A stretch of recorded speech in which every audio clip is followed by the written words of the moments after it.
Baiklah, Assalamualaikum warahmatullahi wabarakatuh.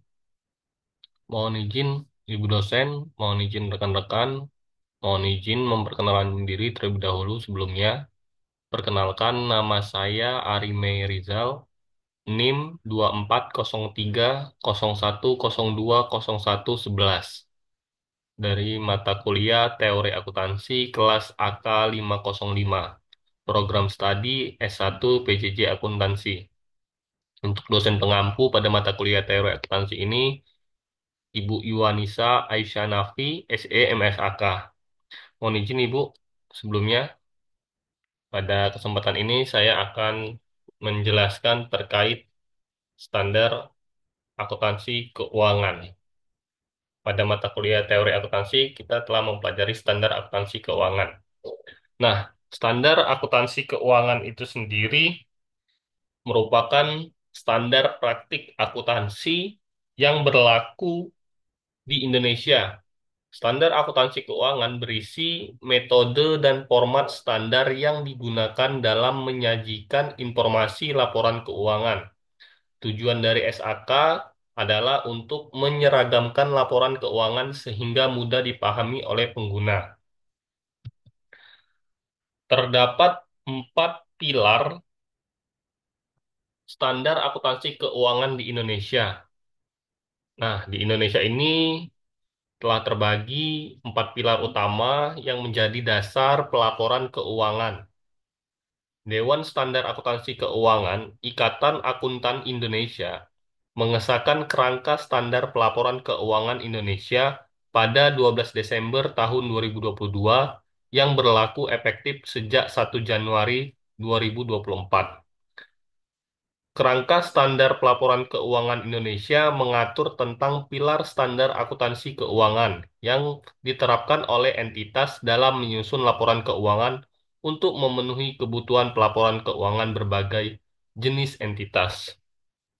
Jadi di Indonesia itu terdapat 4 pilar standar akuntansi keuangan. Yang pertama, standar akuntansi keuangan atau yang sering disingkat SAK. Yang pertama SAK internasional, yang kedua SAK umum atau SAK Indonesia, yang ketiga SAK EP atau etap, dan yang keempat SAK EMKM. Lalu apa saja penjelasannya? Kita lanjut saja.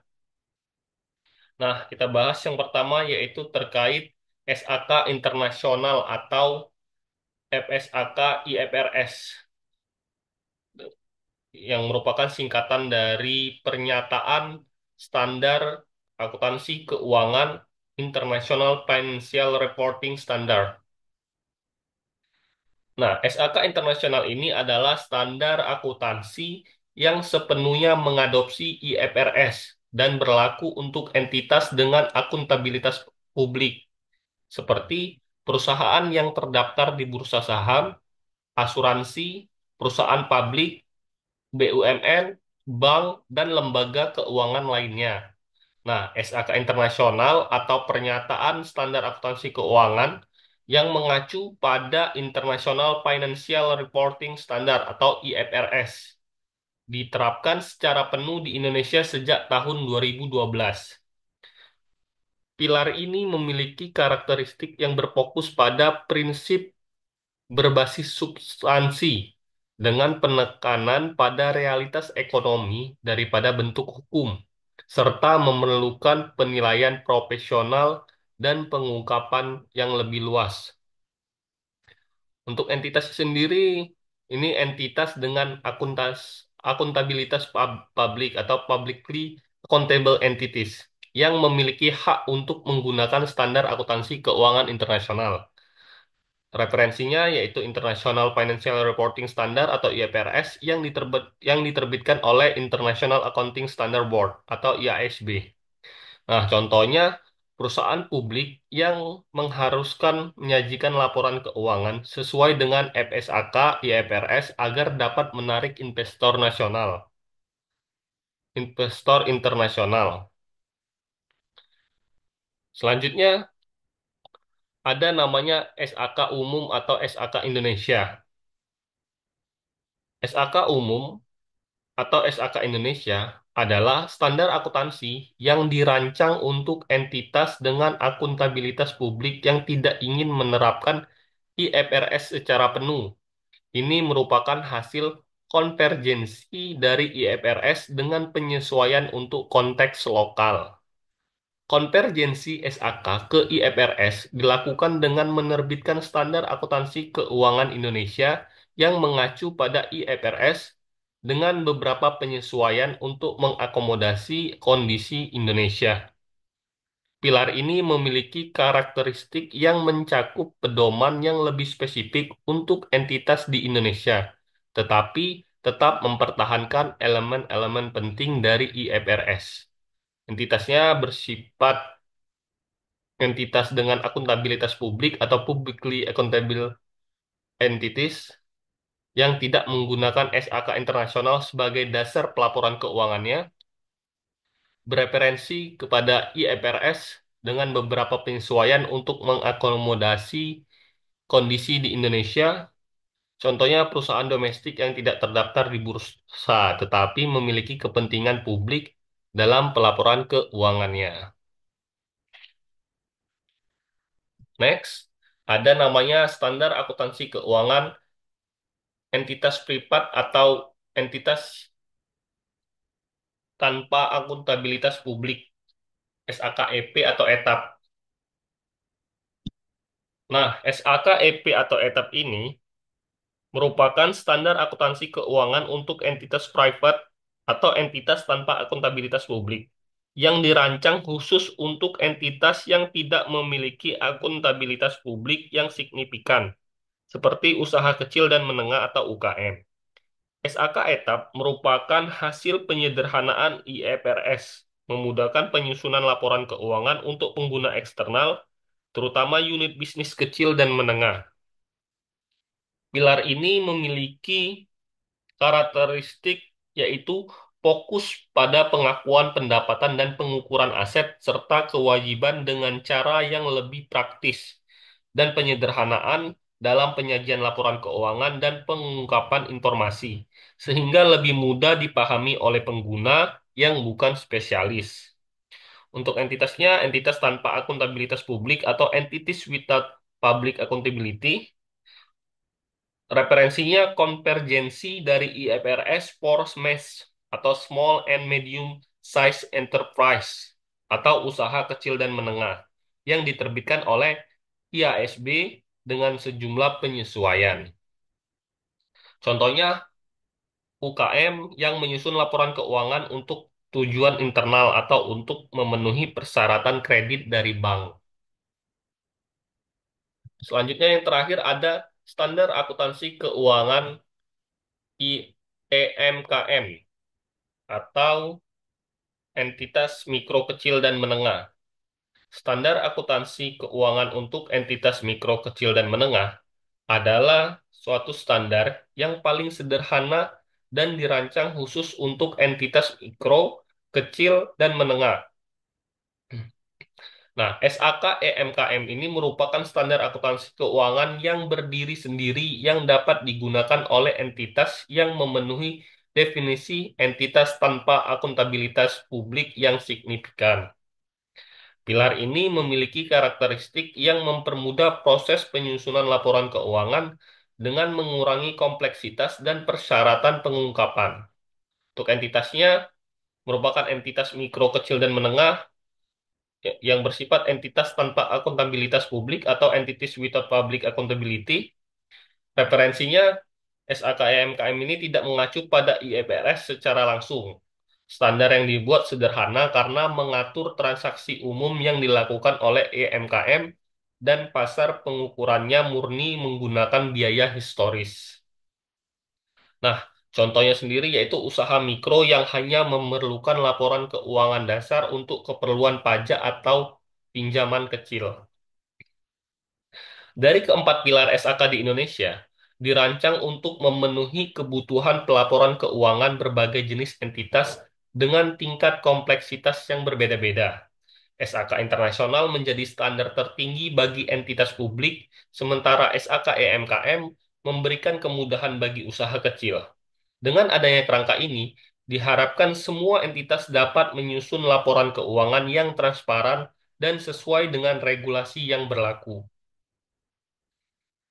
Selanjutnya terkait soal nomor 2, apakah standar akuntansi keuangan di Indonesia mengacu pada IFRS atau pada US GAAP? Jawabannya ialah standar akuntansi keuangan di Indonesia mengacu pada International Financial Reporting Standard atau IFRS, bukan pada US Generally Accepted Accounting Principles atau US GAAP. Indonesia melakukan harmonisasi PSAK atau Pernyataan Standar Akuntansi Keuangan dengan IFRS untuk memastikan keterpaduan dan daya saing perusahaan Indonesia di pasar global. Proses konvergensi PSAK terhadap IFRS telah berlangsung sejak 2008.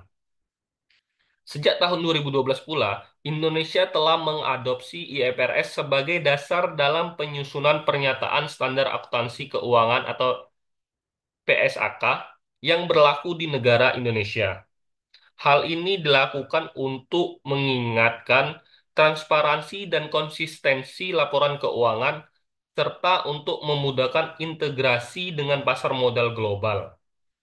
Indonesia merupakan anggota dari International Federation of Accountants atau IFAC yang mendorong penggunaan standar internasional dalam laporan keuangan. Nah, perbedaan dengan USGAP, sementara IFRS lebih berfokus pada prinsip dan pengungkapan yang lebih fleksibel, USGAP adalah standar yang lebih berbasis aturan dan detail. Hal ini membuat IFRS lebih mudah diadaptasi untuk berbagai jenis entitas dan situasi bisnis, sedangkan USGAP seringkali lebih kompleks dan ketat dalam penerapannya. Dengan demikian, standar akuntansi keuangan di Indonesia secara resmi mengacu kepada IFRS, yang memungkinkan perusahaan-perusahaan di Indonesia untuk menyajikan laporan keuangan yang dapat dibandingkan secara internasional, meningkatkan kredibilitas dan daya saing di pasar global. Selanjutnya, apakah satu standar fit for all? Jawabannya tidak. Tidak ada satu standar akuntansi keuangan yang cocok untuk semua jenis entitas di Indonesia. Menggunakan satu standar akuntansi untuk semua entitas atau fit for all bukanlah sebuah hal yang praktis karena perbedaan karakteristik dan kebutuhan informasi dari berbagai jenis entitas. Adapun beberapa alasannya, yang pertama yaitu beragamnya ukuran dan kompleksitas entitas. Entitas besar dengan akuntabilitas publik memiliki kebutuhan informasi yang jauh lebih kompleks dibandingkan dengan UKM atau entitas mikro. Menggunakan satu standar dapat mengabaikan kebutuhan spesifik dari masing-masing kelompok. Yang kedua, kepatuhan regulasi. Standar yang berbeda diperlukan untuk memenuhi regulasi yang berlaku bagi entitas tertentu, terutama bagi perusahaan publik yang harus mematuhi persyaratan ketat dari otoritas pasar modal. Selanjutnya, kemudahan penggunaan SAKEP atau etap dan SAKEMKM. SAK yang dirancang untuk menyederhanakan proses pelaporan bagi entitas kecil sehingga mereka dapat fokus pada operasional tanpa terbebani oleh kompleksitas standar yang lebih tinggi.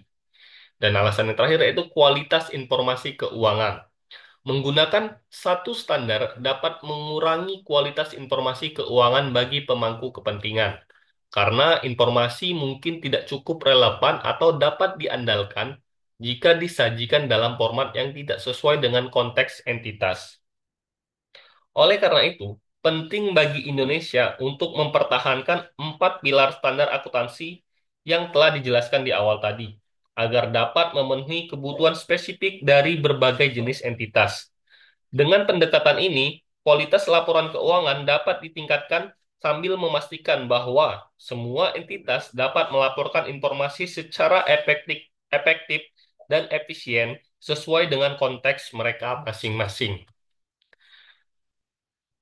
Baiklah, mungkin itu saja yang dapat saya sampaikan. Semoga apa yang kita bahas pada hari ini. Apa yang sudah saya sampaikan dapat bermanfaat bagi kita semua. Mohon izin masukan, kritik, dan saran demi perbaikan ke depannya menuju kesempurnaan. Terima kasih atas kesempatannya. Mohon izin Ibu Yuanisa.